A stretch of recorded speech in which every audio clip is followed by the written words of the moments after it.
నా కోడలు దేవత, బంగారం. అలాంటి దాన్ని నేను అపార్థం చేసుకున్నానే.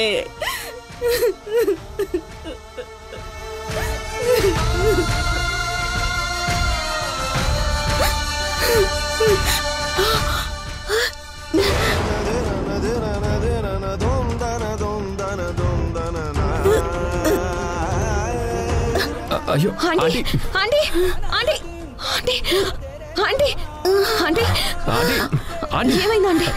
Aunty cool aunty aunty aunty ఏమైంది?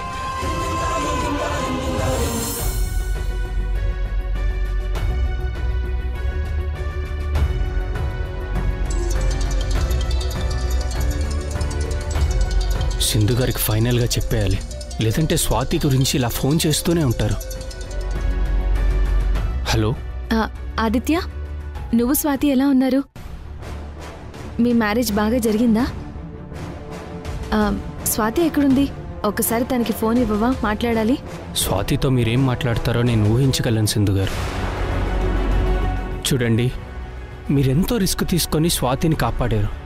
మళ్ళీ నేను స్వాతి కలిసేలా మా పెళ్లి జరిగేలా మీరు చేశారు. అందుకు థ్యాంక్స్.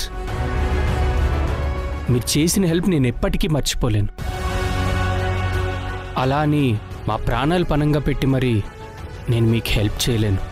నన్ను క్షమించండి సింధు గారు. ఏమైంది ఆదిత్య? ఆ రౌడీలు మా ఊరి వరకు, మా ఇంటి వరకు వచ్చారు. మా పెళ్లిలో పెద్ద రచ్చ చేశారు. ఎలాగోలా తప్పించుకున్నాం. ఇప్పుడు ఎవరికీ తెలియకుండా తలదాచుకొని బతుకుతున్నాం. దయచేసి మమ్మల్ని మళ్ళీ బయటకు లాక్కండి. మళ్ళీ ఫోన్ చేసి మమ్మల్ని ఇబ్బంది పెట్టకండి సింధు గారు. మీతో ఇలా మాట్లాడడం తప్పే అయినా తప్పడం లేదు. సారీ సింధు గారు. ఆదిత్య ఆదిత్య అన్నది కూడా నిజమే. పాపం, కొత్తగా పెళ్ళైన వాళ్ళని రిస్క్లోకి లాగడం కరెక్ట్ కాదు. ఇప్పుడు నేనేం చేయాలి? మధుకి ఆ పొలిటీషియన్కి సంబంధించిన ఒక ముఖ్యమైన ఎవిడెన్స్ నా ఫోన్లో ఉంది. ఆ మధు భర్తం పట్టాలంటే స్వాతి ఫోన్ ఒక్కటే ఇప్పుడు ఆధారం. ఆ ఇంట్లో నుంచి ఫోన్ ఎలా తీసుకురావాలి? స్వాతి ఫోన్ తనింట్లోనే ఉందన్న విషయం ఆ మధుకి తెలుసా? తెలిస్తే స్వాతిని అన్ని రోజులు ఎందుకు దాచిపెడుతుంది? ఎప్పుడో ప్రాణం తీసేసేది. నేను ఆ ఇంటికి వెళ్ళలేను. వెళ్ళినా ఫోన్ కోసం ఇల్లంతా వెతకలేను. వెతికితే మధుకి డౌట్ వస్తుంది. దానికి డౌట్ రాకుండా ఫోన్ తీసుకురావాలి. ఎలా?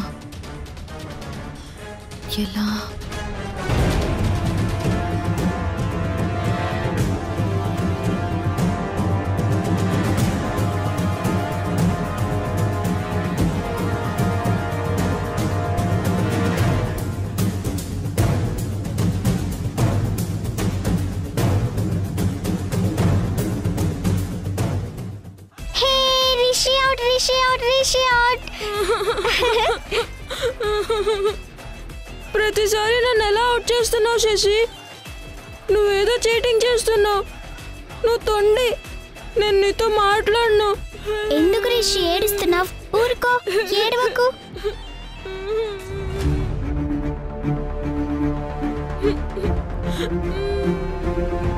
రిషి, ఎందుకురా ఏడుస్తున్నావు? ఏమైంది? చూడమ్మా, హైడ్ అండ్ సీక్ గేమ్ ఆడిన ప్రతిసారి నేను కనబడకుండా జాగ్రత్తగా దాక్కుంటున్నాను. శశి నన్ను కనిపెట్టి పట్టేసుకుంటుంది.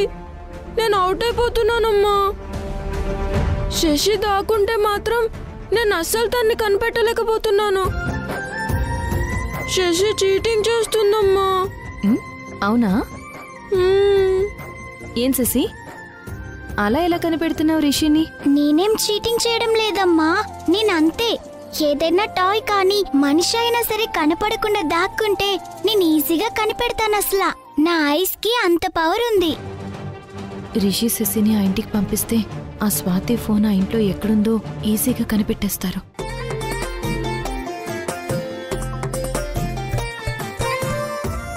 రిషి శశి నాకు హెల్ప్ చేస్తానని చెప్పారు కదా? అవునమ్మా. నేను ఒకటి చెప్తాను, చేస్తారా? ఓ, తప్పకుండా చేస్తాం అసలు. మా సపోర్ట్ అంతా నీకే అమ్మా. చెప్పమ్మా, మేమేం చేయాలి? మీరు ఏం చేయాలంటే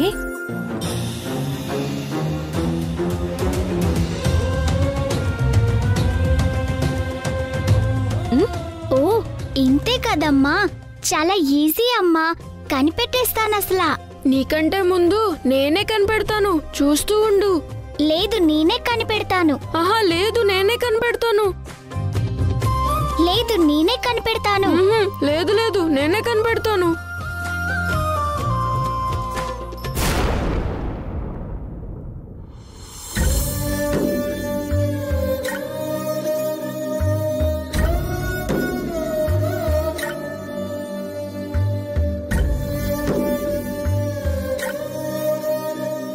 సారీ బావా.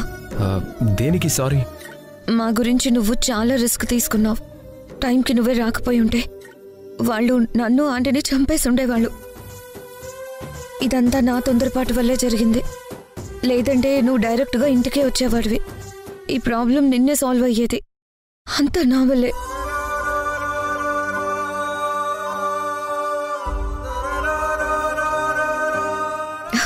ఏమైంది బావా? ఏం ఆలోచిస్తున్నావు? అసలు ఈ ప్రాబ్లం అందరికీ కారణం నేనే కావ్య. ఆ రోజు సెండ్ ఆఫ్ పార్టీలో నేను సింధుతో వెళ్లకుండా ఉండుంటే ఇప్పుడు సింధు, ఆంటీ, యష్, పిల్లలు అందరూ కలిసి హ్యాపీగా ఉండేవాళ్ళు.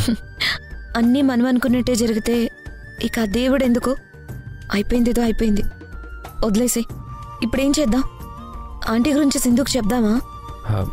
లేదు కావ్య, ఆంటీ మన దగ్గరే ఉందని ఇప్పుడే సింధుకు చెప్పడం కరెక్ట్ కాదు. సింధు తప్పుడు కేసులో అరెస్ట్ అయ్యి జైలు నుంచి ఇప్పుడే బయటకు వచ్చింది.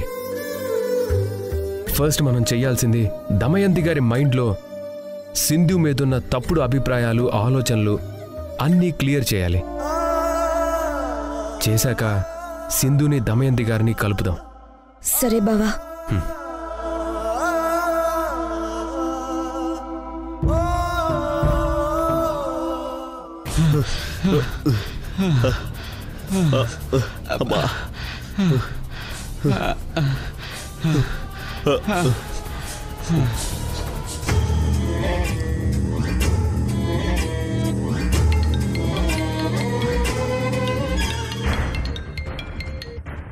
ఏంట్రా, అత్తయ్య దొరికిందా?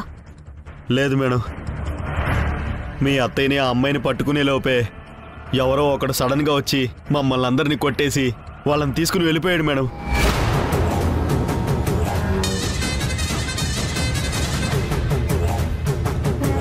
నాకు తెలుసురా, మీరు ఎందుకు పనికిరాని చవట దద్దమ్మలు అని. ఎప్పుడు ఫోన్ చేసినా లేదు మేడం, మీ అత్తయ్య దొరకలేదు, జస్ట్ మిస్ అయింది మేడం, ఇవి మాటలు. ఛీ! మీకు ఏ పని చెప్పినా నాకే రివర్స్ కొడుతోంది. వెతికి వాళ్ళని పట్టుకొచ్చి చావండి, మిస్ అవ్వకూడదు. అర్థమవుతుందా? అలాగే మేడం. రే మేడం ఒకటే తిట్లు తిడుతుందిరా, ఎలాగైనా వాళ్ళని పట్టుకోవాలి, పదండ్రా.